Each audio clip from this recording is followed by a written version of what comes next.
we're holding Daf Pedal Amud Aleph, Ki. Yeah, was it 8 lines in the bottom, the end of the line, Ki. The Rebbe started off talking about Tzimtzum Shalei Kipshutei, and he explained that Tzimtzum Shalei Kipshutei means that Hashem is everywhere. And at the same time, He has an impact on the whole creation. And creation has no impact on Him, because Hu HaYadei and Hu HaYadu and Hu HaMada. This is true of Seva of Kalalmin, like a person's imagination that encompasses things. The Eibish's imagination encompasses everything. But in the Nimshal, the world is one with Him. And it's true even of Mamala Kalam. That even though Mamala Kalam has numerous tzimtzums, the tzimtzum is, from our perspective, if you will, and the Gabi Alakus, there's Iyo Tafez Akul Alam and less man Tafez. So the Rebbe now continues. We're in the middle of our discussion of Mamala Kalam, where the Rebbe said that Mamala Kalam means that Hashem has to reduce the light and life and energy, that each creation should be able to get it. And he says the Lashon Bekamas or Be'echas, in its physical size, and echas means its purpose and its usefulness. And he gave us a mashal from the way the Eibish's energy reaches the physical sun. And he continues. What is the need for this symptom? What is the need for this mamala kalamanization of the light that the world should be able to receive it? So he explains. The root of all living things, is the wind, is the air of the mouth of the Eibush, which is Malchus of Atzilus, which is also one of the Esesphiras of Atzilus, regarding which we said before, and we're going to say in a moment again, Hashem is moment is lights, and that's why there's Ach Hamislabish, which is revealed, and 10 utterances in the Teda. 10 utterances in the Chumash come from Malchus of Atzilus, which is also known as Malchus, or Adnai, as we had in the beginning of this Pedek. And the air of Hashem's mouth, since it's one of the Sfiras, even though it's going into the Asara Mamaris, therefore, it could expand beyond an end and beyond the purpose. For Livrei is to create worlds in case beyond an end and beyond the purpose, to their quantity and to their quality. Now, you could translate this in two ways. They can create infinite worlds, or they could create worlds with infinite mass, infinite size, and infinite quality. To give them life beyond time, forever and ever. And of course, why? Because Eibush is a Kayachal. But if the Eibush would create worlds that are in Kates v'tachas kamusam mechusam and adayad v'lo yoyoniv re'amazeh klal, there wouldn't be a physical world, because the physical world is limited. It's limited in its size, it's limited in its purpose, and it's limited in its time. Right? It's limited in its kamos, it's limited in its echos, it's limited in its man. Why? How could the Eibush create worlds that should be infinite? Hashem himself is Ein Sof. And Ein Sof means he can do anything he wants, he's absolutely infinite. Kach kol midas of the midas of the Eibush, also known as the Sfidas of the Eibush. And here he adds the word Pulis, which we'll have to ask a rabbi what the word Pulis is coming to add. The Iyu v'gamei Hashem and his Sfidas are one, and as I explained to you repeatedly, the Sfidas are called lights of Hashem. It's all they are. They have no self-identity. They're simply lights of the Eibush. Hainu, this means Achayis, the life.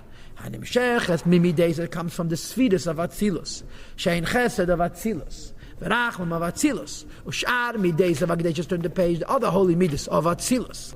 And since the Sfidas are Ein Sof, and they're Dovak and the Moir, and even though they manifest, they reveal themselves. They come down into Malchus of Atzilus, which is called Hashem's mouth, or Adnai. And it itself is one of the Sfidas. Hashem speaks and things come into being. The worlds are created through Chesed of Atzilus. The Sfidas are Gdula, which creates Yesh Meyayin. To the mouth of Hashem, and the air, the words of Hashem and the air of His mouth. Hanasa Kliu Lavush, which becomes a vessel and a garment. Lechesed zeh, for this Chesed. So Hashem creates the world with Chesed. And the garment for Chesed is Malchus, is Adnai, the mouth of Hashem, or Lakim and Adnai, which are the symptom of the Eibishter. So the world should exist separate from Hashem. And it's created, Kadein Kamsa, like a turtle, the Lavushim and Eobei. Kamsa means a snail or a turtle, whose garment is one with himself. This Lashon, Kadein Kamsa, you had already before in Tanya Perek Chafalef. I think you had it also in Ger, it's like Icharicha, but I'm not sure. The point is, the Eibishter could create worlds that are infinite and separate from the Eibishter, because the Midas of Hashem are infinite, the Spheres of Hashem are infinite, because they're one with Hashem, and therefore the Eibishter could make infinite worlds. But if Hashem made infinite worlds, there wouldn't be an Ilm Hazeh. And the Eibishter wants an Ilm Hazeh. And the Rebbe explained at the beginning of this Pedic, why does he want Elam Hazeh? Because of Ano Emlech. He wants to be a king, and in Melech B'layam you have to have Nifradim, and therefore the Rebbe makes Tzimtzum. And that's the point of Mamalek Alam. Ella, never dead. Shatim, Tzemakadosh Baruch Hu, Erev HaChaz. Hashem limits the Eid, which is Seviv Kalam, and the Chayes, and the life, which is Mamalek Alam. Sheyuchel Hisla Pasha, should be able to expand Mi ruach peh, from the air of his mouth. V'hil bishay, and he reveals it. Teich, tziruf, v'yesis, in the formation of the letters Shela, Sodom, Amor, as the 10 utterances of creation. In Chumash, you have 31 psukim that describe Ma'aseh Bereishis.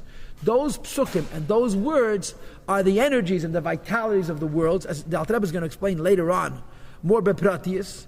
But those words are the tzimtzumim that create the various different forms. But those original words create enormously massive ruchniistic creations. The physical creations we see in this earth are not created from Bayemer Elikim, Tatya Aret Deshe. Deshe is ruchniis. Oifef means malachim. So ruchniis. The gashmiis, the kedevroyim, that come from these physical creations, from these oisies, goes through a ribu. Look at the lashon inside. V'tzirufei, tzirufeiim, and the formations of the formations, b'chilufei, utmuras eisies, with the replacement and interchanging of the letters atzmon. This is called the tzimtzumim that the Eibishter creates, right? V'cheshboinon u'mispora, and the numerical measure. Now, why you have two words, cheshboin and mispor, I don't know. Cheshboin means calculation, mispor means number, which is gematria basically. Shekol chiluf utmura. Every time a letter is replaced by a different letter, it indicates the descent of light and life, from a higher level to a lower level. In other words, it says in Torah Bereshis. Yeah, what does Bereshis create? It creates that base can be changed with many letters. For example, base is spelled Beis Yud Sof, so the base becomes a Yud. Yud could be spelled Yud Vav Dalad. The Yud becomes a Vav or a Dalad. The physical creations were created by those original voices being reduced and changed until it can create such diminished values of energy and light and life that they create physical creations. The Hainu, in other words, the more these letters are repeatedly replaced over and over again, Sheyuchel Livri Lahachet, is about to create and give life to. Livri goes on Guf and Haches goes on Neshama, Beruim creations. Shemadregas Echusim Amalosam, that the step and level of their quality and worth Hipchusa is much less mimadreges eches umailas, from the step of the quality and level of Abruim Hanevroim me Asies Viteves Atzmon Shabasarim Amoris, from the creations that were created with the original 10 utterances of creation, and it's layers upon layers upon layers. Physical grass is called Desha and Asif. How many times do the original words Desha and Asif and Asarim Amoris get changed and replaced and gematriatized until it becomes physical Desha and Asif? Is unimaginable. The chayis of the original Dashan Esav is infinite. The physical Dashan Esav is tzimtzum al gabi tzimtzum.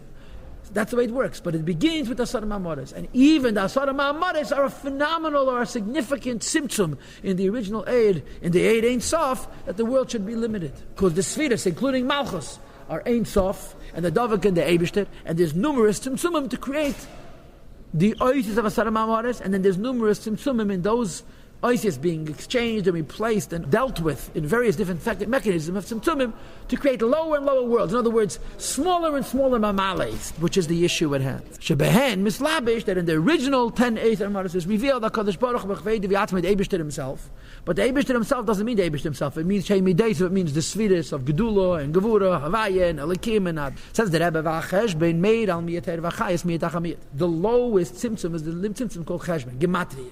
The letters are exchanged, replaced over and over again. The Alter Rebbe said in Perek Aleph at the end, the letters are constantly changed over and over again until you have the lowest levels of letters, which create physical creations.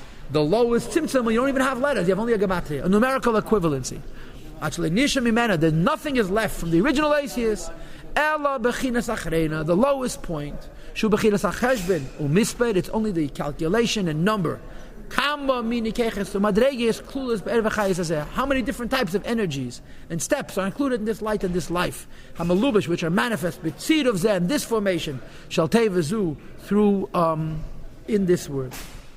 So they say that Ishtalshalus is the Eibush reducing the light more and more by replacing the letters. It all begins with Malchus of Atzilus, which is the Eibush's mouth that creates the original Sodom Amoris, and Malchus of Atzilus is the Iva Gamei Echad, this moment ain't so. Says the Rebbe V'achakol, Tzimtzum Ma'e Loketzeben. After all of these Tzimtzum and the like, which will be discussed later on again for the third time in the end of Shadi Yuchat, Perikid Alf and Perikid Beis, I believe. Kasha goes, based on the decree that the Eibush's wisdom made in the outset. This is what allows for the light and life of the Eibishter.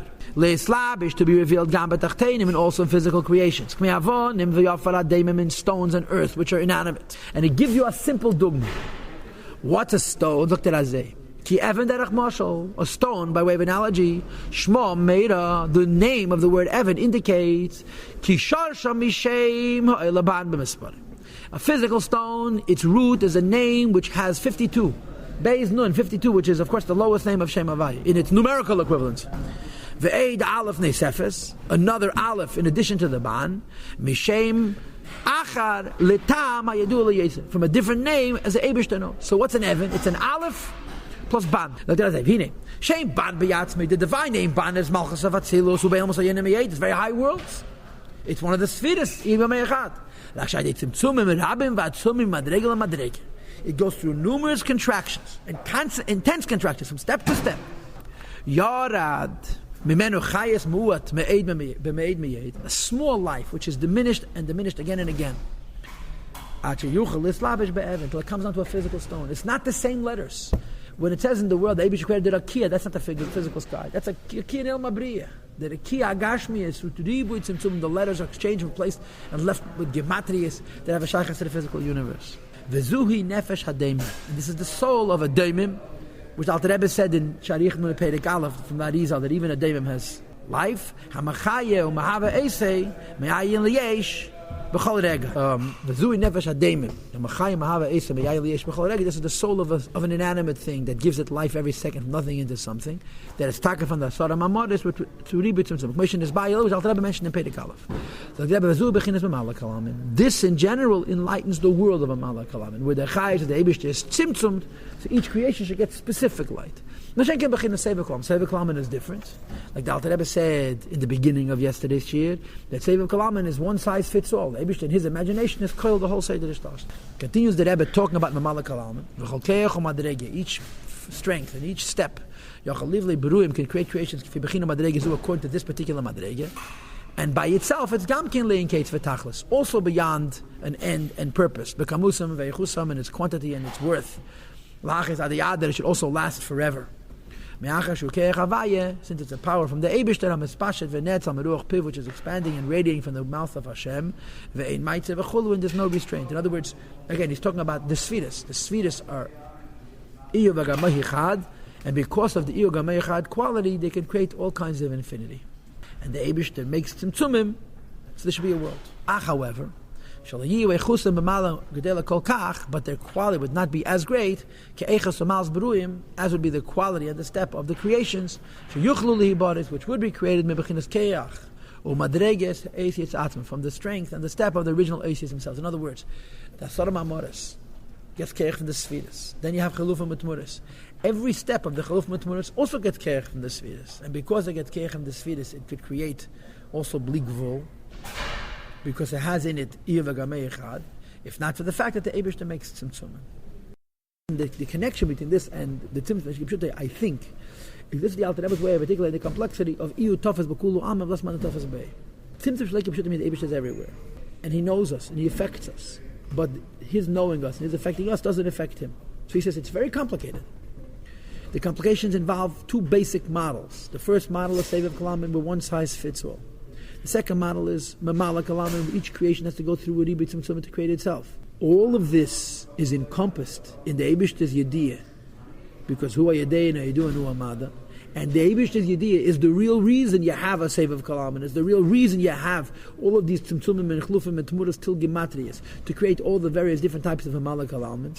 And none of it has an impact on him.